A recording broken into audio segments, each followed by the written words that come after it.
Hello equestrians, good morning. Headed to an exciting day. I am going to a dressage clinic. I have not got to do one of these in so long. I mean, like years. I hadn't even been to a show in years, just because with the kids and how things work out, stuff like that, just don't get a chance to do it as much. So I'm so excited. I even had somebody, a friend of mine that I actually just met through this dressage clinic, had her come and pick up my horse. So my horse is already there, and so I'm going to get there. I'm trying to get there early, but of course running a little bit late. No shock there. Late from what I wanted to leave, but I still will honestly be fine.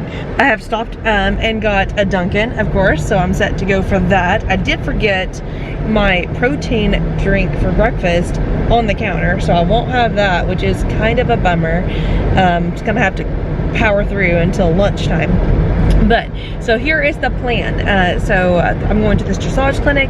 It's 8 to 5. It is a very long dressage clinic, but I'm so excited. And so I'm actually going to ride in it. So my horse is there, and this horse, Summer Breeze, will be going up for sale next week. So if you're interested in her, please leave me a comment down below. I'm sure she will go fast, because she is that phenomenal.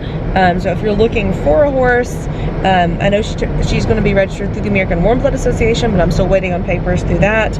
But if you were interested in a 12-year-old 15-2-hand Hannoverian quarter horse cross mare, hook me up right here, adventuresbykayla@gmail.com. So yes, so we're gonna go do the dressage clinic. So I will show you what all I packed in the back.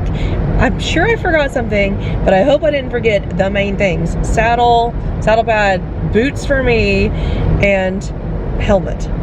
Like, those are the most important things. Hopefully I have them all. I feel like I've double and triple checked.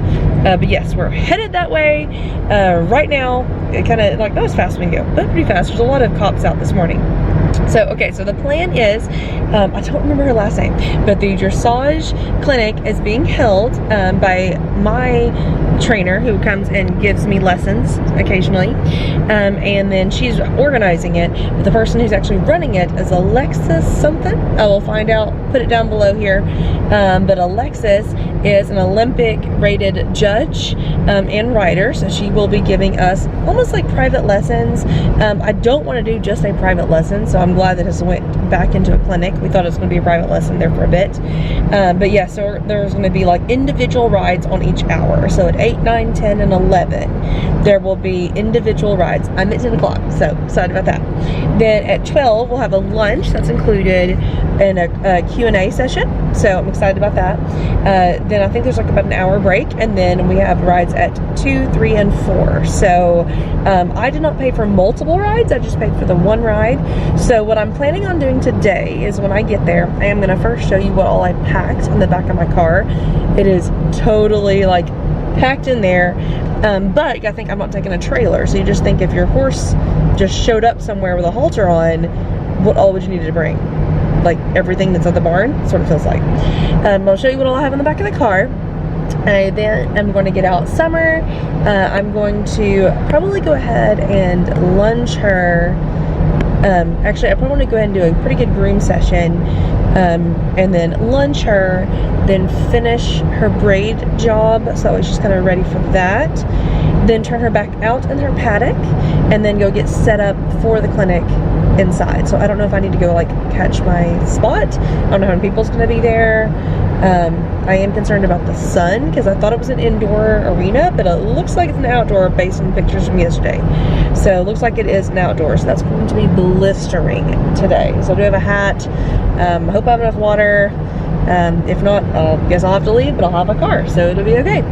So, but that, yeah, so I'm going to lunge her a bit, get her just moving around, give her a good groom, and then go get me a spot for the clinic. So I'm going to show you what all I can for the clinic, and I'm going to hopefully video my ride as much as I can, but I'm going to probably set it up on the tripod and then hit record, and then I'm sure that it will probably cut out. So we'll see if I can get someone else to video it, since I'm the only one. But I do have Shaylin there, so hopefully hopefully she could just kind of like set it up and have it go.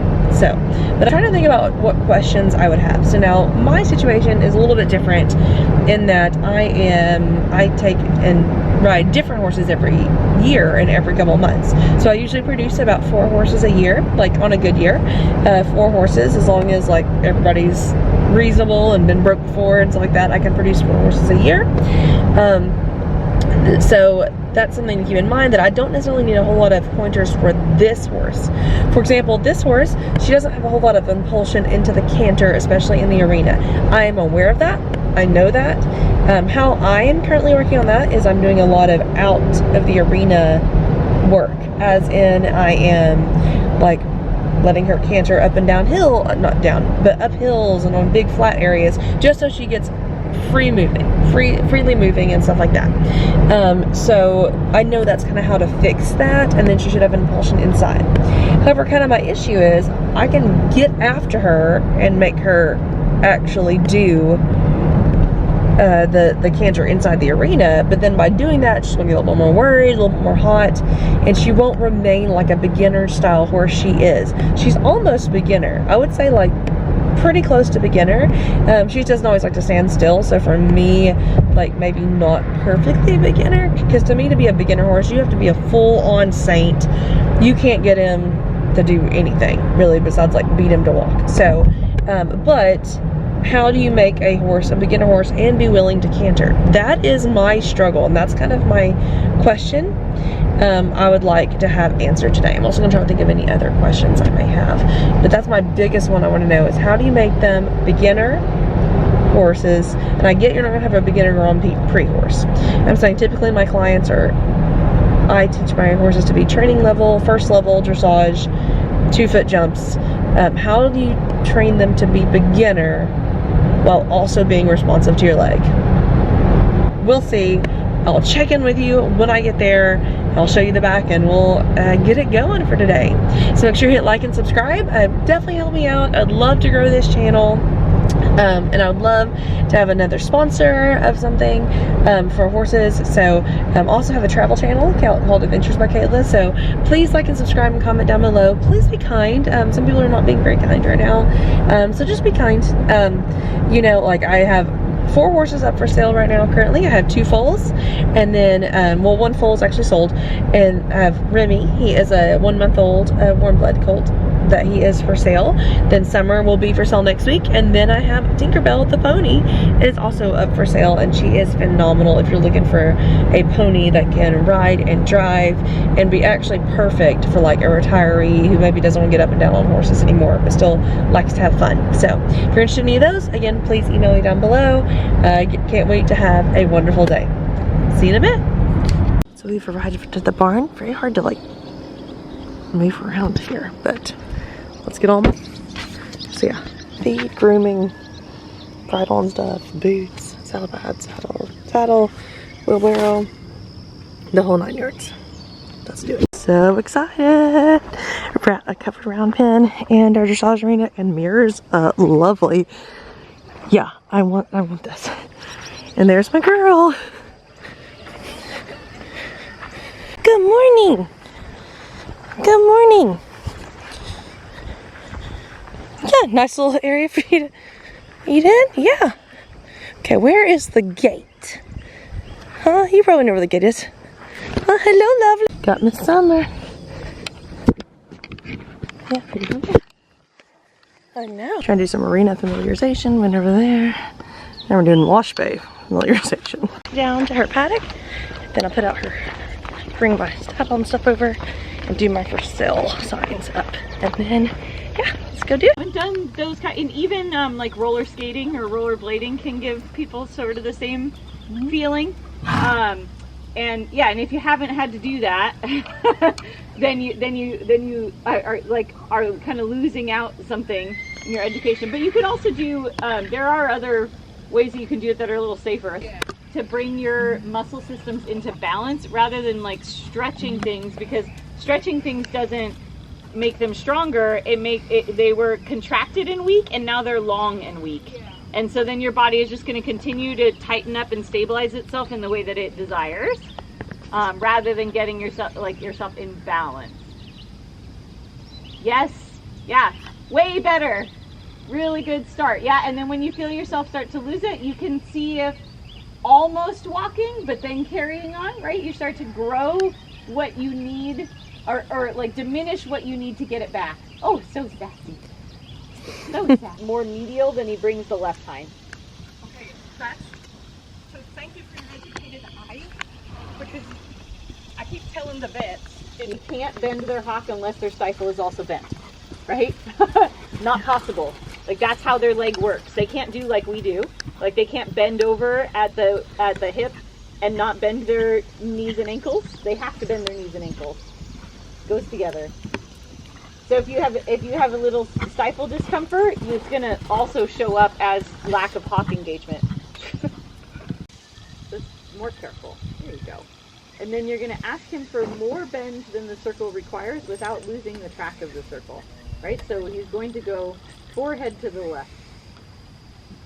And you think of that you steer him with your weight on the line that you want him to be on, and your inside rein is going to go possibly raise a little bit, right? Because he's starting to do where he goes, I close the pole instead of bend to the left. Yeah? Let the curb rein out a little more. So only the snaffle acts when you bend him.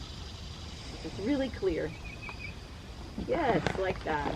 Until he can relax into being more bent than the circle requires, right? That's period in the story. And so if he isn't too much, it's not very long. So on the indicator, and so she very well could be not strong enough and fit enough to respond to the aid in the way that she like mentally knows how to. That's a reasonable thing that could be true. So she's struggling and runs into it, and not because she doesn't want to. Like obviously she understands that she's supposed to be doing something because she is responding. She's just not responding in the way that we desire. So then the other question is like a question of clarity and how clear is your aid for the canter versus your cue to her to just trot faster, right? That she may not really actually know that there's a difference between the canter and something that happens when she trots fast enough. And that kind of falls into the camp or the discussion of there's two different ways that we can do transitions, which is either punctuated, like so it's specific, like from one beat of the gate that you're in to the next gate, right? That it's like deliberate, specific, punctuated, or progressive, right? That we do it gradually in such a way that they arrive at the other gate because it seems like the most logical model. And both of them have value. If I was I'm trying to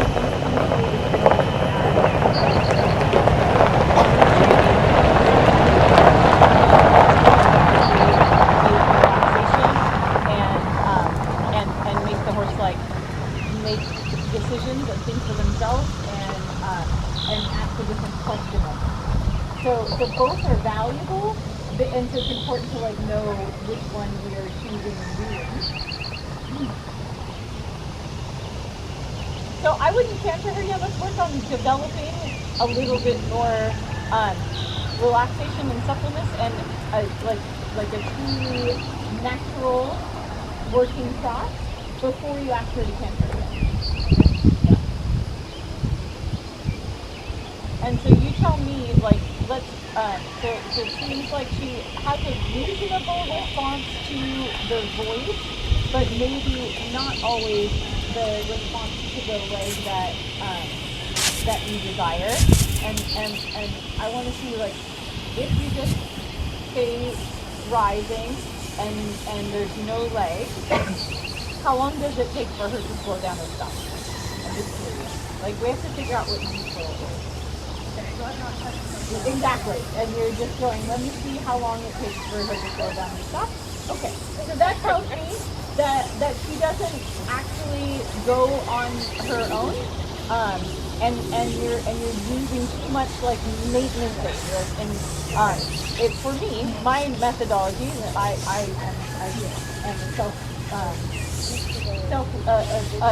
appointed lazy person, and I would like to say to the horse, I ask, you do, until I tell you to do something else. Right? I don't want to have to maintain. And so the way that we do that is that we're going to go, okay, I'm going to get you to where the desired amount of go is, and then I'm going to leave you alone. And when she changes, then you say, no, we are doing this until I tell you otherwise, which is different than using the leg like every single step to say this much. Does that make sense, like on principality? Yes, so, Yeah. but with that, if I'm still trying to have a contact, are we not doing inside leg to outside hand? From a methodology standpoint, I don't know what that means, so I don't do inside leg to outside hand. It doesn't mean anything. Because the horse physically does not, like anatomically, they do not bend around our legs. So it's a wasted effort, in my opinion, from my understanding of the horse's anatomy. No, I'm not saying that you go restrain. I'm saying you can touch to her mouth, you can have a contact. If anything, I would say that you tend to ride with your hands too neutral, and that her head is way too low. So she can't go in that natural trot with her neck so low. Someone comes and tries her out, right? Yeah, well, Then- so that's a decision that you certainly have to make, right? Right. Like, and you're correct in knowing that you can't have both necessarily. Right, so that's like, my struggle. either she's going to be duller and tolerant, or Okay.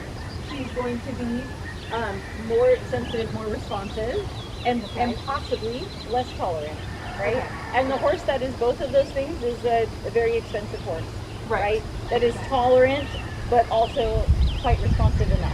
Yeah. So when I'm working horses conformation, it doesn't matter how they are conformed, but like neutral balance is mouth about the level of the point of the hip, right?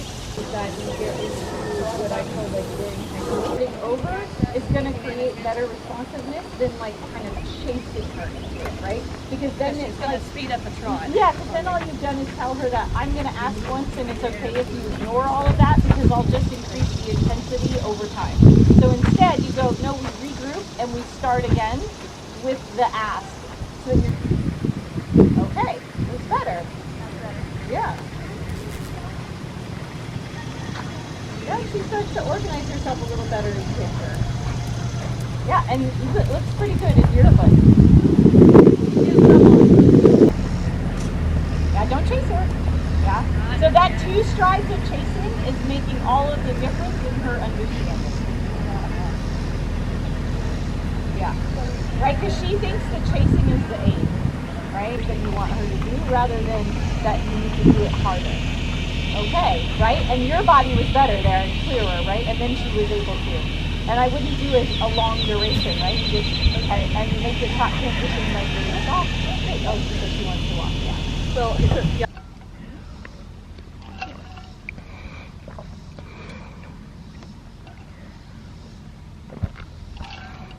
For that.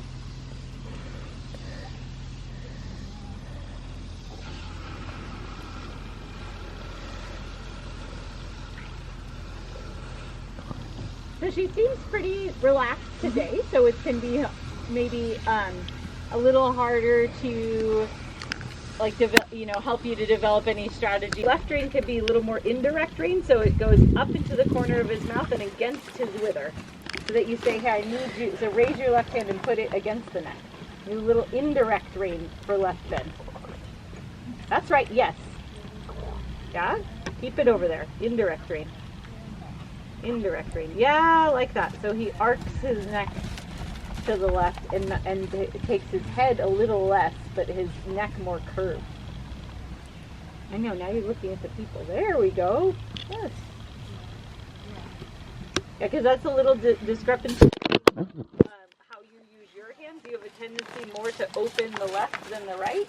And I want you to have more options, right? That you can use the indirect left rein. There you go. Good, and you keep showing him the way to a smoother response by you be as smooth as you can be. Good. Now look to the middle so that you let your weight and your stirrup stepping turn him. That's right. Good, and then you go back to bending the other way. Right. he finds it stimulating. So then you go back to bending him the other way or turning to the right, either one. Fine, fine, fine, fine. Yes, yes, yes, yes, yeah. Yes, okay, good. And you just tell him that he's so smart for figuring that out, right? You're like, thank you, because he's a little insecure about it. And then while he's in leftly canter, you could go little piece of right bend. Yeah. Oh, he says that's hard. that's the, to me, the mark of like a real brilliance in the trainer is that the horse appears as if they figured it all out on their own, and then that preserves their ego and their brilliance, because they're like, wow, I am so amazing at this dressaging business. I came up with all these ideas by myself. Then I'm going to bring my hands towards each other on his cheek. Steady pressure. So he's learning that steady pressure means go towards, where the bouncing pressure means you yield, back off, right? So steady pressure. And right now he doesn't understand because he doesn't know what this means yet. And he's distracted. And when he makes any effort to go towards by lowering and extending the neck, I will take my hands apart and release. Yes, good. And I can use, the benefit of on the ground is I can steer his nose forward, because the rule is the lower the head, the more forward the nose must be for counterbalance. But it does look better in this saddle. Like when I see you from a little further away, it looks less. Can you ride in the summer at all? Less tilted. With asthma? It's pretty well controlled.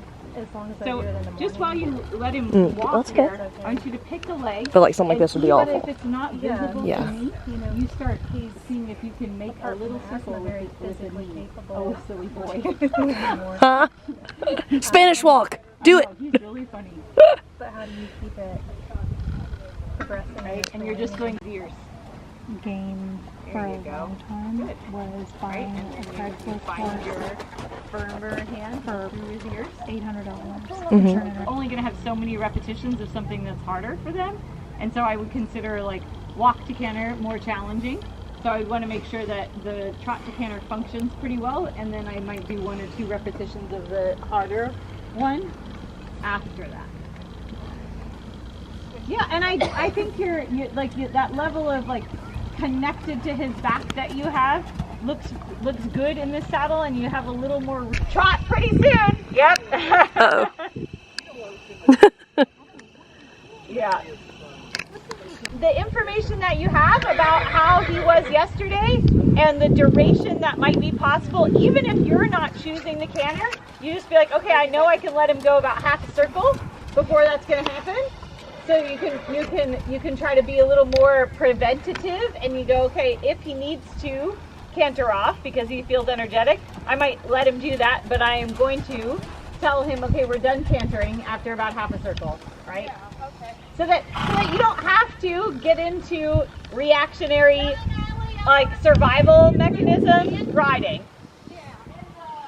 Be worth agreeing with him, right? And like doing a let's go away from the scary thing together in a coordinated way, so that it isn't like he's gonna choose his departure. So you're like aligning with him in that way. I like to do collaborative spooking rather than where they surprise me, right? I can be tuned into where they're looking and watching, and so I can be the vehicle for them. Okay, that was better though, huh? You had a little more self-control about it. And so there you could be like, okay, now we trot away, right? Even if it's just jog off, yeah, and you can insist on the trot. That's right. But he doesn't want to canter. Yeah, right? He thinks he wants to canter, right? And then now you start to address the, like you can ask him for a little clearer piece of the bend to the right. With, yeah. Okay, so we just finished the clinic. Let's do a debrief. Just finished the clinic. It was 8 to 5, so it was a very, very long day, very long clinic. So glad I did it. So some takeaways.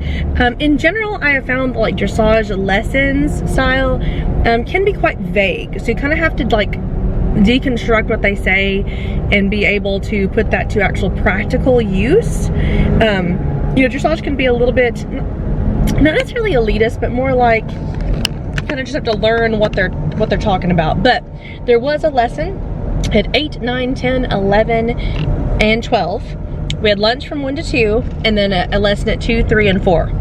It was so hot. Okay, so all of the horses, like to do a full hour, like it was almost like a struggle. Stretch that. It was just so hot. So most of us didn't even get through our whole hour before our horses kind of would quit on us a little bit to be like, it is hot. So I'm really glad I went at 10. So I kind of wish I would have. I know I wouldn't want to do 8 a.m. because that would be hard to get that time slot. But originally I think they were just going to do 9. So I kind of wish I'd done the 9 o'clock slot. That would have been too bad. I did really enjoy the multitude of different levels we had. So we had an in-hand lesson. Then we had the 2 FEI. Then we also had kind of like a first level training, which I was, as well as 2 other people were along those same kind of lines. And then we had a lesson, like a person's only taken a few lessons. Just fun fact though, I knew them. I have sold them a horse, so that's fun. In general, I definitely, of course, ask a lot of questions, but that's just the way I am. But I'm there to try to learn, and so I'm gonna write down all my lessons that I've learned. And I was thinking about maybe sharing them with the rest of the group who went to the clinic today. Comment down below. Do you think I should, or do you think that's like they would think that's pretentious? I don't know. But what are some takeaways that I took from it is one thing that I really kind of took away from it that might be good for me and my horses is to teach first the voice command and then increase the pressure. So like a voice command, like asking them to trot would be like, and kiss, and to kiss up to a canter before asking for the leg. And by doing that, if it's going to be more of a beginner style horse, then again that might work well, because you can even do that on the ground a little bit and help them a little bit to get the right canter lead or whatever. So another thing is talking about my weight distribution. Now again, same kind of thing with all kind of horse people in general. Everybody is a professional, right? Everybody's an expert. So this one was a lot different than some things I've heard in the past. I've heard in the past 80-20, 80% in your feet, 20% in your seat. That is not what she said. She said 80% in your seats, in your, not seat, oh my goodness, in your like knees, kind of your knees and groin type area, and then like 20% maybe in your feet, which is definitely different than what I've done in the past. And also trying to do GPS signal lost. Also something I'm trying to do before is do inside leg to outside hand, and she's like, that doesn't do anything. So she was a little bit more like cut and dry clear. So I mean, that was good. I guess that's definitely different, a different approach to look, which is honestly more like the natural horsemanship method. Something I didn't like was just again like the kind of like you have to kind of debunk like what they're saying and figure out what actually you can do to help your riding. It is very difficult to kind of understand like what they're really kind of getting at, you know, because it's not very clear. And again, it can kind of just seem like you're doing the same thing going around in circles. So that's kind of the worst thing. Something I would do differently in the future is I would love at a clinic or something like that to maybe bring 2 horses, so I get 2 different views or opinions, not only on my riding but also on the horses themselves. So like that would be fun. But the people who brought 2 horses, though, they did struggle with them kind of calling out, whereas if I had just 1 horse, she didn't really call out. And Summer was fantastic. Summer was awesome. So I cannot compliment her enough. She did very well. Everything I asked her for, no funny business. The tired day, gotta get home, unload her, put her up. She has already ate for the day, which is good. And then time for a shower for sure. So yep, I will have a whole bunch of takeaways to take from it. Interesting to see the differences of opinions and things like that. Looking back now, do I think I should do the clinic or a show? I do think you get a lot longer and a lot more out of a clinic because you kind of get feedback right then. So I kind of think I like the clinic better than a show. This was fantastic. So I have to give all the glory to God for helping me out. I have to give out a shout out to Angie Chandler, who has a beautiful Arabian stallion, and she took my horse for me, which is great. I have to give out a shout out to Lisha. I forget what her last name is, sorry. Lisha, who had the stallions, she has 2 stallions that she rode today. Gotham was one of them. And so she had lots of stallions. There's 3 stallions today. Kind of crazy. But she hosted the facility, and it was nice. Had the nice arena and this beautiful glass mirrors, and then this round pen that was a very large round pen that was covered. She said it cost $75,000. $75,000. I thought it was beautiful. I was thinking, ooh, this would be something cool to have at my house. Not gonna happen. Not for $75,000. At least not realistically. So, I have to give shout out to Shaylin, who put it all together and who does give me lessons from time to time. And then of course shout out to Alexis for being our Olympic judge who came and gave us our dressage clinic. So apparently she's going to West Virginia to continue her clinics, and then we'll be headed back home to California. So that's super cool. I don't thank you so much for watching, equestrians, and we'll see you next time. Thanks be to God for just giving me all the blessings and letting me be able to ride, and like I just can't shout out enough to God. Thank you so much, Lord, for all the blessings. So we'll see you next time, equestrians. Have a great ride. Bye.